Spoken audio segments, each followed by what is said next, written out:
We're going to wait a few minutes. I'm Holly Crawford. I founded and direct AC Institute and AC Books. And we have Paul Maziar, and as you saw, his book that we published of reviews, and Anne, who's also a critic and writer, is going to be interviewing him, Paul, today. So thank you, that's Holly. what's going on. Yeah. Yes, thank you everyone for being here. I just want to say that Paul Maziar, he's a Portland-based writer, curator, and small press editor. And he writes about art for various publications such as BOM, the Los Angeles Review of Books, Oregon ArtsWatch, LA Weekly, and RREALISM. And he's here to talk about his book, One Foot in the Other World, which represents the first years of his work as an art writer. And so let's hear a little bit more about that. I'd love to find out some more. And so I'm just, my first question that came to mind was, where did the title come from? What were you thinking? What was your idea behind that? And how did this book come about? Thank you. Thanks so much for hosting and for asking these questions and setting aside some time for us to unpack some things. I just love getting to do readings. As a poet, I've done so many readings and I used to get to host readings and events with other people, and it's one of my favorite aspects of being a writer. And so it's totally weird to be doing it over Zoom during the pandemic, and it's just odd to not get to celebrate with a big crowd of people once this book came out. But at the same time, this is also really just a delight to get to gather with you guys, even though it's like a tiny little crowd. It's just, I love this. So thank you so much. And Holly, thanks for giving a shot to this newbie as an art writer. I just love the book, and the design is just stellar. Hazel did an incredible job. So the title, I was having a tough time whittling down, figuring out which title to choose. I had a big long list.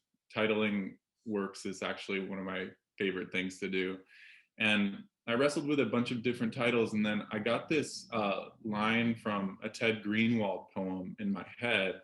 And Ted Greenwald passed away in 2016. He's a New York poet, and he was a close friend of my mentor. And I loaded up this audio file of the poem in its entirety, and I'll just play it. I hope you can hear it. Hold on.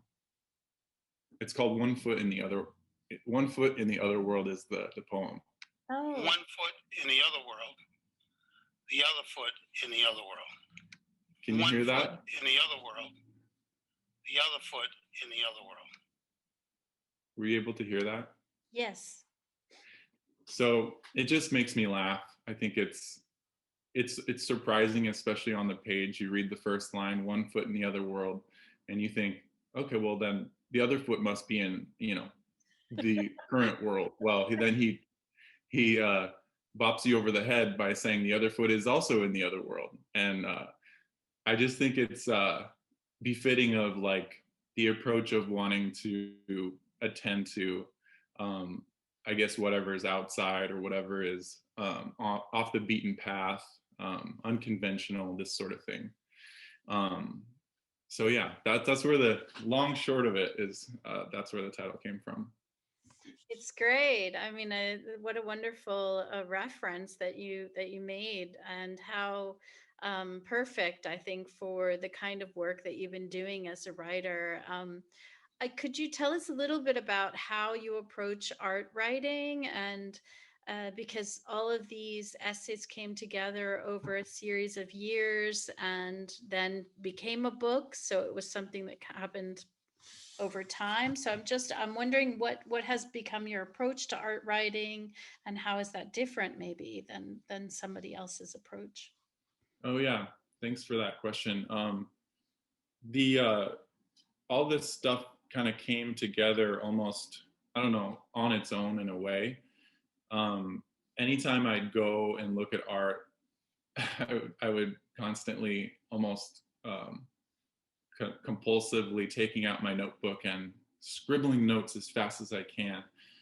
And it came from this like approach of looking at art as a, you know, with a wide-eyed approach of like a child, you know. And so I just didn't know what the heck I was doing at all writing about art. But I did a internship at the art museum, and this woman named Amy Gray was my mentor there. And we would walk around the Portland Art Museum and look at art. And I would, as you know, someone who likes to study and read a lot, I would go to the little card on the next to the work of art and want to see where it came from or who did it. And she'd say, "Don't look at that. Don't look at what the, you know, don't look at the placard. Don't read about it. Just tell me what you see, you know, and tell me what you think of it." And this became a really exciting and fun activity that we would do. And me, you know, I've been drawing my whole life and I love art. But I didn't consider myself, and still don't consider myself, to be an expert. So that approach just was it was almost like addictive. And nowadays I do try to read as much as I can about an artist and about where they're, excuse me, where they're coming from, because I'm focusing a bit more on the artist's stories and their lives.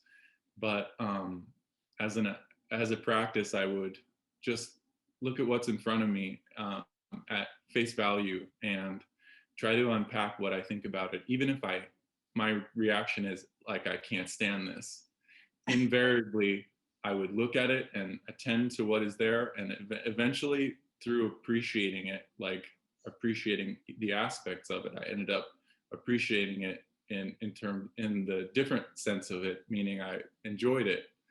And so after a good, I don't know, 6 or 7 years, I realized I had this whole stack of reviews and musings. And I think that the digressions part of the book made me really want to put together a manuscript and see what it would do, or see what it would be like. And it kind of rounds it out and makes sense of it being a little bit unconventional in terms of, you know, straightforward art criticism or art reviews, because it isn't really that, but it kind of is that too. So so that's how it came together.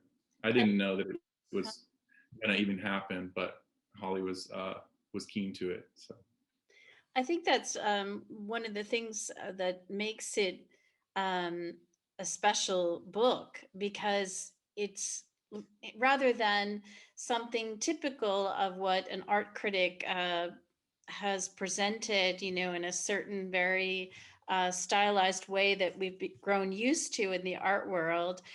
This, you know, has these kind of different digressions and different aspects that are, it shows a creativity and a personalization in the way that you approach writing about the works that I really like. That's sort of matter of fact kind of commentary. Sometimes it's very direct, and I love that. So I had a question for you also about, you know, what about the Portland art scene did you want to capture or not capture over the years, and what's unique about this environment, and how has this created a world apart from major metropolises such as New York or London? Or could you tell me a little bit about that? yeah, I didn't know much at all about the Oregon art scene, and all when I lived in New York, I didn't spend much time in galleries at all. And so going about my work in art, looking and writing about art, I didn't know and much care about the art world, especially at the beginning. And so it was always like just attending to what's in front of me, really. And then talking with artists and of all different kinds, musicians and poets and painters and performance artists and dancers. It's just a like, James is making me laugh. Just focusing on what's there and caring about the people in my community. So I feel like there's so much richness here, and there especially was at the time I was focusing on all this, that it didn't matter what was happening in these other areas. And it's kind of funny, this morning, for whatever reason, I woke up with the song lyrics from this band Quasi from Portland in my head. And it's this song called Bedbug Town. And the song goes, let me see, I think I pulled up the lyrics. Oh, the song goes, I'm going back down to Bedbeat Town. You do me one up and I'll do you one down. I'm so tired of all the fucking around. Blood from a stone. And that seems to be like a complaint about this certain scene in the music scene, that's like everything's polished up and auto-tuned and buttoned up and prettied up. And so it's kind of like an indictment against that approach. And I think I started thinking about that related to your question, because the people I've focused on, talked with, and their works that I've looked at, there isn't much of that in the scene here. At least I can't tell that there's this the opposite of the Bedbug Town. Like, it's scrappy and it's DIY and people are doing whatever the hell they want, to my mind. And so it's exciting. I think, like, in retrospect, I guess Portland artists, I think they're on their own little path, and it's really cool. And I don't think they give a shit about what's happening in other areas. I mean, not to say that they're oblivious, but I just think there's just a unique spirit to the work and the approach and everything. So I would say that, I was living in Williamsburg in New York back in the 90s, and that's kind of what it was like there, in Brooklyn. There were these areas, where these grungy kind of places where people just found stuff on the street and they used that for furniture and made stuff, and that difference between going to Manhattan and looking at the galleries, and then what was happening in these grungy spaces for artists. It sounds like it's kind of that kind of experience that you had over the years, meeting up with the artists in their spaces and being friends with them, and knowing them in a different respect, and kind of bringing in all the aspects also of their lives as people, the music, not just artists, but not just visual artists, but writers and musicians and everything. It's wonderful how you can have that fuller experience, the lived experience that's happening right now, that you're bringing into the writing. And that's something that art historians try to conjure up for us when they're creating shows that are in a retrospective fashion. But it's great to have somebody who's in the moment, capturing this kind of quality that's happening in Portland. And somebody's got to be there and writing that and capturing that kind of aspect. Thanks. Otherwise it gets lost, and then you won't, especially I think in this digital age, because we don't have people writing letters. It used to be that was a big thing in exhibitions, where they'd have, a letter written from one artist to another that was on paper and that they, the art historian found and, somehow enlightened us to some aspect. And so, the kind of conversations that you can have as an art critic, knowing people directly, and it's gold. It's so important. Yeah, I like that you're talking about that letter aspect, because I was thinking that a lot of my writing, especially the poems, it ends up having like an epistolary spirit to it, and I'm usually trying to write to someone, like one person or a couple of people, like my poet friends or people like that. And I think that I can't avoid that approach in like writing about art too. So I think that's an important aspect. And what you were saying about the lived experience, it's really hard to do. It's really hard to come at prose writing with that approach, because you often end up turning to a kind of like cerebral mode, and to write from a place of emotion and experience is a challenge. So if that's detected in my book, then I am just over the moon. Well, it is very much so. I really feel that. So congratulations for that. Thanks. My next question, we kind of jumped into it because my next question was, what do you hope will be the influence of your book or the resonance? So it sounds like part of it is that. Did you have any other things that you wanted to reveal to us about that, or your hopes for the book, or the resonance of it? Yeah, I think just keeping a like wide-eyed childlike approach to life. And I hope that there's a sense that I believe that anyone can be an artist and anybody can write poems, and just so I hope that approach comes through and encourages inspiration, just as dumb as it can sound, because it is dumb. Inspiration, that's what I want, so it could be anything. I don't know if it's dumb. I think it's I just mean in a plain yeah sense, in a everyday anybody can access this sense. Well, that's wonderful. I do think that that's there in the book. I don't know if you had something prepared that you might want to read, an excerpt from the book. Maybe now is a good time, because we're talking about this and it becomes abstract. Maybe we can pull it in and we can hear an excerpt, if that's all right with you.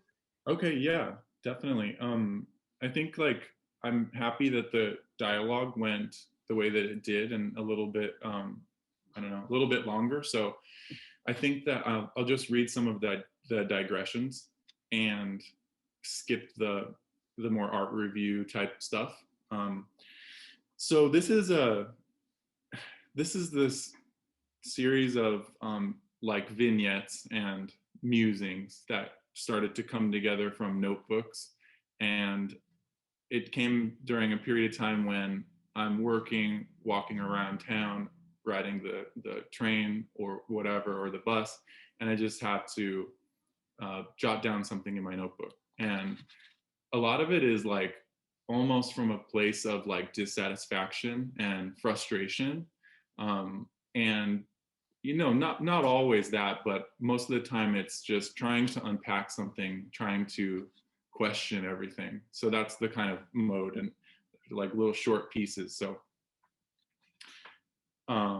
okay, this is starts at April 2017. It goes like kind of all over the map as far as the chronology, but considering the president's blurry hairline, his unaccountable statements, and mystifying logic, it's true what Fairfield Porter says: contour is the last thing to disappear in a fog. During Vic Muniz's Rouen Cathedral, a state of synesthesia took place. Where or when? Looking at the many hues of yellow, from canary to wheat to faded statuette, juxtaposed by every blue there is, I began to smell blueberry jam, lemon, and a pint of bitter ale. Still not remembering why the Byzantine picture hanging above my kitchen table is there, I consider puncturing it. And yet its mannerisms, the psychological effect, diverge from the structural logic, puzzle, and delight. Might be the wine. In the memento mori, death is always just waking up to the nature of time. Making it up as we go, arrival is often forgotten. While looking at the skull, the quill pen, the hourglass, all facets of memento mori, and the globe, all that work, although it's the end, hell, we made it. That's a little eerie because it feels like the end sometimes these days. Art history survey. Anachronism in symbolist art, modernity in Art Nouveau, historicism in the arts and crafts, political obstinacy today. It's their world against mine, to twist a phrase. I possess the temporary privilege of speech, Anselm Berrigan. Not nothing or one thing, art is the whole enterprise, including correspondences, protests, illuminations, appeals, credos, inaccuracies, failures, idiocies, vexations, confessions, in and out of what we call the work. Maybe one has to be everything now, or all bets are off. No account for the means of production, natural resources, and the climate, struggles of the body, sex, gender, class, race, or just praising beauty and making useless stuff. We're the all consumer out for everything but art. You can still make something for no reason, and in many cases have to. Pleasing the patriarchy, he shaved. Protesting empire, his beard grew long and heavy. There has always been outrage to show. The frown in the death mask shows this. Visionary, she just had to picture something, like a big rainbow, and then could throw a man. Lightning bolts that are simultaneous relative to a stationary observer are not simultaneous relative to the observer texting while crossing the street. They aren't even there. The accompaniment of thunder, maybe. I have no idea how some of this came to be. It's easy to mistake an ordinary restroom, excuse me, it's easy to mistake an ordinary restroom trip announcement for, I'm going to sing, when it's late and there's beer involved. The sea is off somewhere doing nothing. Listen, Elizabeth Bishop. Aristotle said that Zeno invented the dialectic. Plato gives an account of it by putting Zeno's book into his mouth. Yet it's Diogenes we remember as the dog.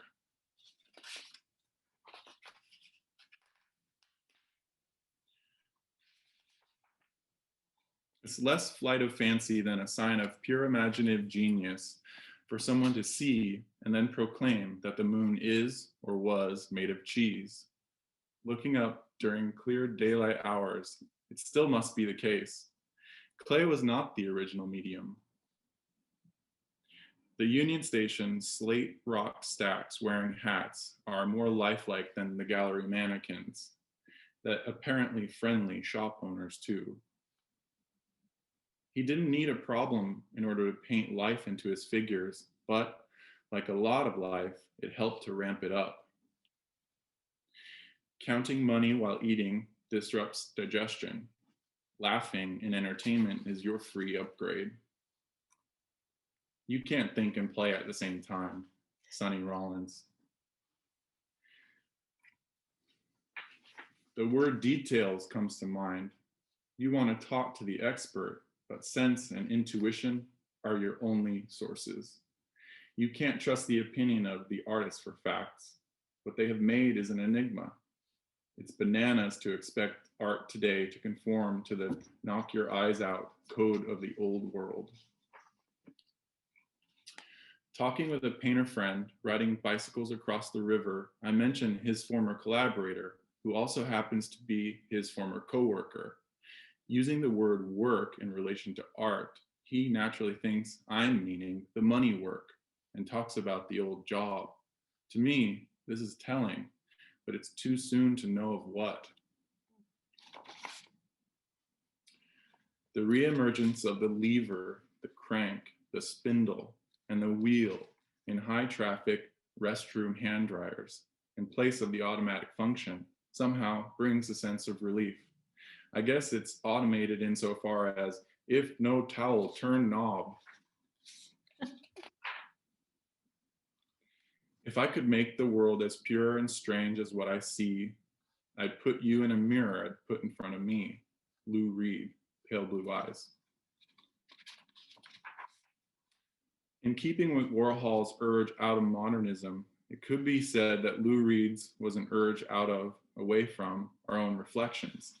Simple, strange, and like Cage and also Rauschenberg, these practices are less about singularity than about multiplicity, collaboration, and even maybe togetherness. David Lynch's politics makes an appearance in Twin Peaks: The Return, in absurd and surreal scenes, making a case for meaningful stripes of absurdism. And he doesn't have to choose or be dumb. One example is when Laura Palmer's mother handles the truck you perv by taking her face off and de-necking the cur with her mind. I realized that I could stack all the colors together and not move the air. Stanley Whitney. Music that sounds like it could be sung in sunglasses is either anathema or required today. James Joyce either wrote all of his books in his bathrobe or he didn't. Hamburger Eyes. That's the magazine, Hamburger Eyes. It's a photography magazine. What makes an image memorable, important, worth your time, makes you look? I wonder how many paintings someone can really look at in the span of a day, or what it would be like to somehow overdose on art. It seems to be the case that now, in the information age, and thanks to the sites like Instagram, the ubiquity of images seems stronger than ever and here to stay, but it isn't. I don't think that the current image glut is bad per se, but for the sake of collecting, competition, boredom, compulsion, marketing, not a great thing either. In the continuing story of life on Earth, from Hamburger Eyes, the ordinary daily life scenarios are cast into the stark, no-frills black and white that has ramped up the allure of photographs since their invention, and somehow very contemporary. They show life that looks both as it does only in dreams in black and white, and as in shocking or devastating, lurid, boozy or druggy, wind-blown, maybe nightmarish scenes that occur in certain corners of the world, or I guess I mean. A man walks away from the bus he's just deboarded to stop for a moment and look with curiosity at the public sculpture on the sidewalk. A really plain-spoken, stylized bronze sculpture of a flop-eared dog beside what appears to be a pastiche of an Egyptian goddess. His looking doesn't last long, and before he can get far, he stops for the same intent, amazed gaze, for the same duration, to look at a crumpled soda can left behind on a bus bench, flanked by a whole, uneaten, spotless, itself almost stylized, and otherwise everyday banana. Note on Matthew Fisher. The way that the surreal always ends up being the simple, the ordinary set to new contexts, arrangements, scales, not the lizard kind, like life, lifelike, strange normal forms, my kind of forces, scenes with grandeur of the naked eye, glamorized aspect of looking back, but don't look back, night, the enlarged quality, like the way we experience the world, moment to moment in life, very intense moments in the present, or else past situations re-encountered through memory, imagination. It makes you, the viewer, turn to space. Business venture, tabula rasa dry cleaning. What to do with all these dead ends, Norma Cole. All art is of the body, Adrian Stokes. Wonderful. Thanks for listening. I'm sure that this will entice people to purchase your book because it's really great. And thank you so much for reading that. I'd like to open it to some questions. People are welcome to unmute themselves. I'm just going to. Thank you. Mm-hmm. Do we have anyone who's bold enough? I'll be bold enough to say thank you, Paul, for letting me publish your book and for this conversation today with Anne and Paul. And what I liked about it was the digressions. I complained many years ago to some people when we were in New York for a week that all art reviews were taking the PR material and tweaking it slightly and publishing it. And they said, and it was just maybe a slight description. Oh, well, it's a painting, it's this big, has oil paint. And I said, why bother? I mean, what do you really think about it? You know, how's it hitting you?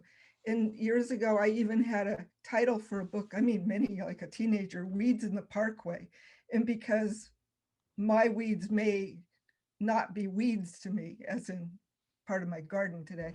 So, and they aren't. Some of the things I said, no, don't touch those. I don't know where they came from. It's low growing strawberry. Yeah, take out some of those, please. And people stop and look and have told me, wow, your garden's so beautiful. It's like gentle plea for chaos. You have to, and New York doesn't have that. I complained years ago, everything is scrubbed. There's no fingerprints on any artwork. The galleries are pristine. It's like, you know, but I'm sort of the opposite and have been criticized. I am a nonprofit, and I've been criticized for that too, for being in the middle of the commercial world, trying to do that. Yes, thank you. Thank you. What an honor. Book too. I love that title, by the way. Hope you use that. Okay. Yeah, I just know this from being friends with Paul for many years now, but also it's definitely evident in this book as well. And I know that he's sort of talked about it too, but that you're just so, like, just incredibly unpretentious in the way that you kind of see art, talk about art, and just being a musician and having you be a friend and a fan of my music. I feel I always love talking with you about it, and being with you is just, everyone always feels better after they spend time with you. I didn't mean to gush that much. I guess my question is, is that something, I guess just in talking about art and being being an art critic now, is that something that you have to try to do, or is that just something that comes easy and naturally for you? I feel like for me, it's something I have to try to do. Like, I have to try to pry myself open. Yeah, I guess it seems like it comes naturally for you. Did it always come naturally for you? That's a really great question. Thanks for what you said. It's very sweet. It goes back to that approach from experience and emotion, I feel. The attempt to not be bullshit, for lack of a better word. And it's difficult when you're writing and trying to describe things with words that are that tickle you. Like, I'm a word nerd. I love learning new words. I love etymologies, and I love all different, I love their ambiguities, and I love to invite ambiguity into my writing. And so because of that, I have to be careful to not, use jargon and to not make something go over the reader's head, because that comes off pretentious. And so, yeah, that is hard, Kelly. I think we probably share the same struggle in that. But at the same time, I don't have a very, I have a low tolerance for bullshit. And so usually I'm just responding in a kind of immediate way, hopefully in a gut way. And that usually is not pretentious. Hey, Paul, it's Coleman. Hi. Hey, Coleman. I'm so sorry to be late, and I'm sorry I can't have my video on. I'm in a strange setting right now. No, it's cool. I'm sorry that I was late, but I'm glad I got to catch what I did. And I'm always so struck by your use of humor and like how it's so seamlessly woven in. And like, could you just talk a little bit about your sense of humor and why it's important for you that that's present in the work? Your poetry is the same way. It's just very funny. Oh But man. never obnoxiously so. You're just very skilled at that. So kind of a question, kind of a compliment, but could you talk about that a little bit? God damn. That is like I didn't realize it, but that is the number one goal for me. Like for my whole entire life, for whatever reason, I just want to make people laugh. And that also is very difficult in writing. I think any kind of writing, it's super hard to maintain that approach of silliness and carefree attitude and absurdism. But I've always been this way. I actually wanted to go to clown school with my best friend. I was the class clown. So it's like it just comes out of me sometimes, even if I'm talking about, maybe especially if I'm talking about something serious, I just start goofing off. But hey, look at this t-shirt. It says Yes. Where did you get that? my old editor and the person who did the introduction to the book, Noah Dillon, he sent me this t-shirt. And he said it didn't have not crossed out. And he said, you should probably cross out the knot with a Sharpie. So I did that. But this is like a figured Marcel Duchamp, who, is nothing if not humorous and absurd. So as far as like art and, that kind of all that stuff, like it's a pretty good role model, to not take it seriously and to remember to try to surprise people and without trying to screw with people's heads. I like to bring surprise and surprise expectations. That's such a great question. Such a great answer and such a great shirt. Perfectly timed. I was like, I want to show this shirt. Yes. Thanks.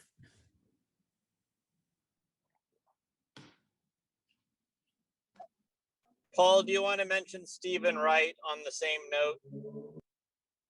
Yeah. Well, hi, James. James is one of my closest friends and a poet and a bookmaker, and I love this man. I'm so happy that you're here, James.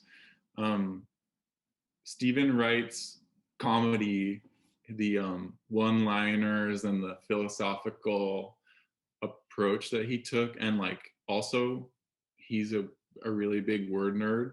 That was like a big inspiration as a like teenager for me. Twists of phrase and thought. Yeah, all the comedians. Yeah, I wish I could. I might try to do. I shouldn't say this in public, but I'd like to try my hand at some stand-up, and a friend of mine has an opportunity, and if I can get my act together, I might do it. And I've written poems that are very off the wall and humorous. I don't like humor that makes fun of other people, Right. but makes fun of maybe all our situations. Yes. That's what you're doing. The people that stand up and just rip down at one person, it's like, no, that's not humor. That is not. And they're like two kinds of humor, and that's the wrong kind of humor. So yeah, way with her. And thank you again. And you want to, we mentioned a project of doing, since we have a poet and maybe some photographers, we have two books. Anne has one coming out, the poetry photography book. We're working on small series of books in that area. And we have a possible second one. And so where there are poets and photographers in about a 50 page book. And our books are distributed by SPD in Berkeley and by John Rule in the rest of the world. He's in London. So And I know John will like it because he really likes photography, and SPD loves poetry. But I like the idea of putting the two together, and even if there's an absurdity to the text in the photographs, and we're sort of allowing people to have sort of free reign. And from everywhere in the world. One is Anne is a Hungarian photographer, and there's a Mexican photographer that I know, and so that's what we're working on. It's a Yes, it's a project really in exciting, Max. exciting curation that we're just beginning. It should be a series, is what Holly is saying, that will continue with other poets and photographers, artists together, their work. So it's very exciting. I'm very happy to have the privilege to work with Holly on this. And so it's something to look forward to. So I hope that everyone will order Paul's book. I hope that you have gotten a good taste for it, and certainly the humor, and spread the word as much as possible. That really helps these days with the pandemic. People are not out and about as much in bookstores. So of course it's good to help online if you can, and just tell a friend or something.